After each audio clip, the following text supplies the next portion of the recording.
Good morning, Abundant Life Church. This is Pastor Chris, and today we're going to be in Romans chapter 2, verses 25 down through 29. I want to start by talking about traditions and why we do certain traditions. Let me give you an example. We throw birdseed at weddings.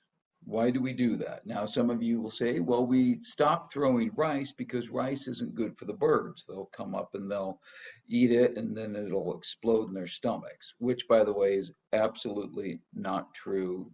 Rice will not explode in a bird's stomach. But for some reason, we switched from rice to birdseed. Okay. But that still doesn't tell us why we threw rice in the first place. I did a little research. This is what I found. Other countries throw other things. In Morocco, when you get married, they throw figs at you. In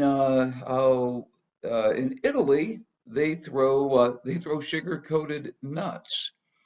In Korea, they throw red dates. In France, wheat. In some European countries, they throw eggs. I think we're getting off pretty good with just rice. But I couldn't find out why we throw anything at couples. You see, here's my point. A lot of times we have traditions and we do them. We know what we're supposed to do, but we don't know why we're doing them. Now, the thing that Paul's going to talk about in this passage is a little bit like that. He's going to spend some time talking about circumcision. Do we know why God told the Jews to practice circumcision and why the Gentiles don't need to do that? That's what we'll look at in this passage. Paul continues his argument that God is not a respecter of persons. If Jews thought they're going to be saved just because they've been circumcised, Paul was letting them know that's not going to save you by itself. Paul was letting them know it's not the way it was done. In fact, he pretty much says circumcision means nothing if you don't have faith, and that you can be saved without ever being circumcised. So circumcision is kind of useless, right? But who came up with the idea in the first place? It was God. So if it's useless, why did God come up with this idea? What was the point of it? Right? Why did God make the Jews get circumcised? And what's the point if it doesn't save them? Let's start in verse 25 here. And before we do, again, let me just say, remember the argument Paul was making.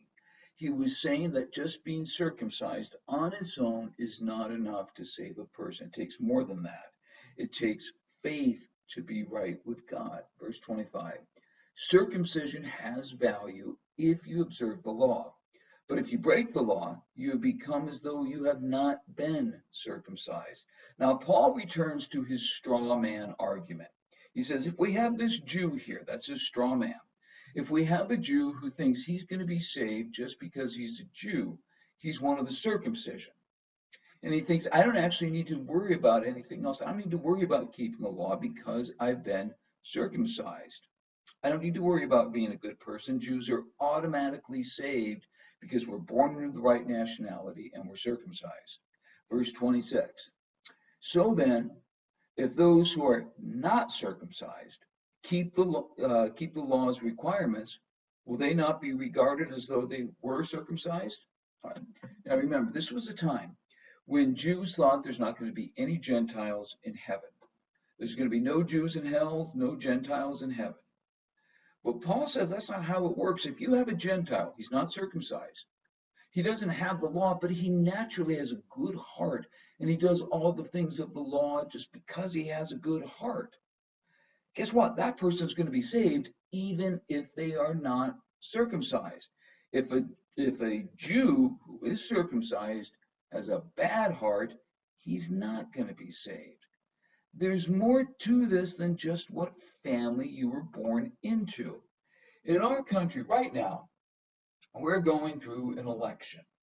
And that's the thing with elections. In an election, you have to be voted into office. You can't just, my dad was president, so now I'm going to be president. Now that happened with not Gerald Ford, who did it happen with? George W. Bush. but he was still elected president. It doesn't matter who your family is. That's not how you get in. Salvation's the same way. It doesn't matter who you were born to. It matters what kind of faith you have. Really, circumcision has nothing to do with who is and who isn't saved. But it goes even further. In fact, it goes so far that circumcision doesn't have anything to do with who is considered a Jew and who's not considered a Jew. Paul says real Jews are those who have faith. Oh, think how this went over. Think how the Jews like that. So circumcision doesn't determine who is and who isn't saved. Faith determines that. It also doesn't determine who are God's chosen people.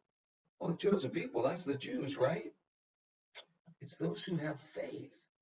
This went against centuries of thinking. It went against centuries of tradition. So apparently, hey, you don't need circumcision at all. Why can't we just throw it out? Again, whose idea was circumcision? It was God's. So why did he institute that in the first place? We're right back to that original question. God, what was the point that you're trying to achieve with circumcision? We'll talk more about that next time. Till then, have a great day.